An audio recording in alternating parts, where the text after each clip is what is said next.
যেন জিয়াউর রহমানের। আমি এখন আছি রাজধানীর এভারকেয়ার হাসপাতালে। এই এভারকেয়ার হাসপাতালেই কিন্তু বিএনপির চেয়ারপারসন বেগম খালেদা জিয়া এবং বাংলাদেশের সাবেক তিনবারের প্রধানমন্ত্রী আজ মঙ্গলবার ঠিক সকাল 6টার দিকে শেষ নিঃশ্বাস ত্যাগ করেন। আপনারা দেখতেই পাচ্ছেন ইতিমধ্যে এখানে হাজার হাজার নেতাকর্মীর উপস্থিতি আমরা দেখতে পাচ্ছি।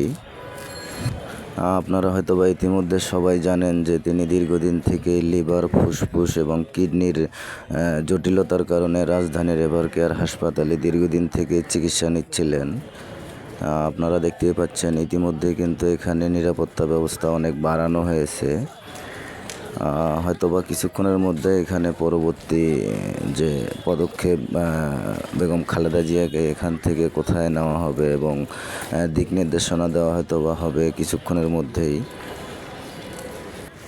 আপনারা দেখতেই পাচ্ছেন কনকনে শীতের মধ্যেও কিন্তু এখানে হাজার হাজার নেতাকর্মী খবর পাওয়া মাত্রই চলে এসেছে।